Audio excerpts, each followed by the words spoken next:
ओम श्री गणेशाय नमः।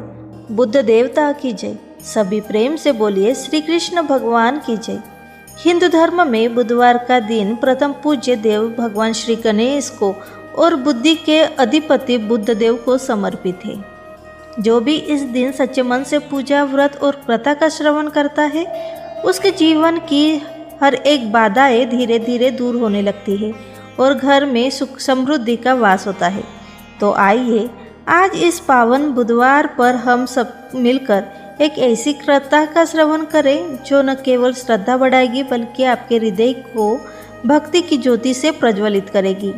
लेकिन उससे पहले सुनते हैं एक प्रेरक कथा, मानसिक भक्ति की अद्भुत शक्ति।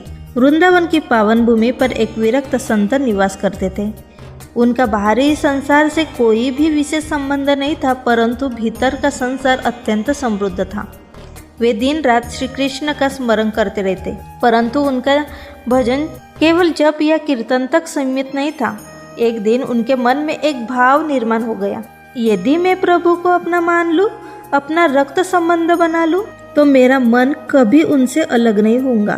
तभी उन्होंने एक अनोखा भाव धारण किया। उन्होंने सोचा, मैं एक साधारण वृद्ध पिता हूँ और मेरा छोटा सा कान्हा मेरे आंगन में खेलता है। बस उसी दिन से उनकी साधना बदल गई। सुबह उठते ही वे कहते, लाला उठो, सूरज निकल आया है। वे खाली झूले को हिलाते और मुस्कुराते, मानो कि उसमें नन्हा कान्हा सो रहा है। भोजन बनाते समय पहली थाली सजाते, थोड़ा सा माखन, थोड़ी सी मिश्री और प्रेम से कहते, पहले तुम खाओ लाला, फिर मैं खाऊंगा। कभी कभी वे हंस पड़ते क्योंकि उन्हें लगता था कि नन्हे कृष्ण ने उनके गालों पर माखन लगा दिया है। गांव वाले सोचते रहते कि महाराज जी अकेले में किससे बात करते हैं, परंतु संत के लिए वह सब कुछ कल्पना नहीं, साक्षात अनुभव था। एक दिन उनके मन में एक तीव्र इच्छा निर्माण हुई कि काश जीवन में एक बार गंगा स्नान हो जाए। शिष्यों ने कहा, महाराज चलिए काशी चलते हैं। पर तभी उनके भीतर से आवाज आई, बाबा मुझे छोड़कर मत जाइए, मैं अभी छोटा हूँ। संत मुस्कुराते हुए बोले, ठीक है लाला, मैं तुम्हें छोड़कर कहीं नहीं जाऊंगा। समय बीतता गया, संत वृद्ध हो गए, पर उनका कान्हा वैसे ही नटगट 7-8 वर्ष का बालक बना रहा। एक दिन उसी मानसिक सेवा में लीन रहते रहते संत ने शांत भाव से देह त्याग दिया। अगले दिन उनकी अंतिम संस्कार की तैयारी हो रही थी कि तभी एक दिव्य आभास युक्त बालक वहां आ गया। उसके हाथ में गंगा जल था। उसने कहा, ये मेरे बाबा है, इन्होंने मुझे कभी अकेला नहीं छोड़ा।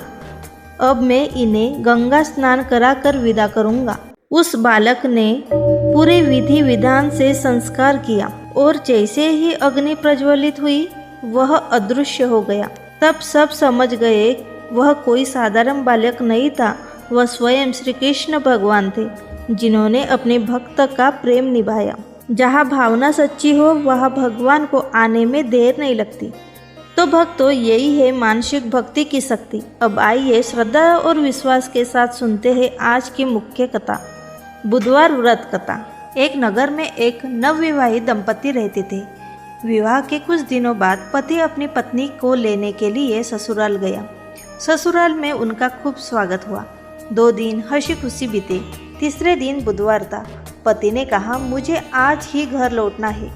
सास ने विनम्रता से कहा, बेटा आज तो बुधवार है, इस दिन बेटी को विदा करना शुभ नहीं माना जाता, कल चले जाना। लेकिन युवक अभिमानी था। उन्होंने कहा, मैं किसी ग्रह नक्षत्र को नहीं मानता। आखिरकार वे दोनों रथ में बैठकर निकल पड़े। रास्ते में पत्नी को प्यास लगी। पति पानी लेने के लिए चला गया। तभी उसके जैसे दिखने वाला एक और युवक पानी लेकर आया। पत्नी उसे अपना पति समझ बैठी। कुछ देर में असली पति भी आ गया।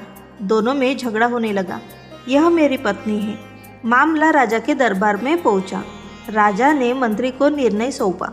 मंत्री ने दोनों को अलग अलग कोठरी में बंद करवाया। रात में असली पति रोने लगा, हे बुद्धदेव, मुझे क्षमा कर दो, मैंने अहंकार की, मैंने आपकी अवज्ञा की। दूसरा युवक चैन से सोता रहा। सुबह मंत्री ने फैसला सुनाया, जो रात भर पश्चाताप करता रहा वही असली पति है। जब दूसरी कोठरी खोली तो वह खाली थी। तब ज्ञात हुआ कि वह कोई और नहीं स्वयं बुद्धदेव थे। उन्होंने अहंकारी युवक को सबक सिखाया था। उस दिन के बाद वह दंपति श्रद्धा से बुधवार का व्रत रखने लगे। अहंकार कभी फल नहीं देता। ग्रहों का अपमान करना नहीं चाहिए। सच्चे पश्चाताप से भगवान प्रसन्न होते हैं और बुधवार को गणेश और बुध देव की पूजा करने से बुद्धि, व्यापार और वैवाहिक जीवन में सुख मिलता है। यदि आपको यह कथा अच्छी लगी हो तो कमेंट में अवश्य लिखें। बुद्ध देवता की जय। वीडियो को लाइक करें, शेयर करें और चैनल को भी सब्सक्राइब करें ताकि हर बुधवार ऐसी ही भक्तिमय कथा आप तक पहुंच सके। ओम श्री गणेशाय नमः। बुद्ध देवता की जय।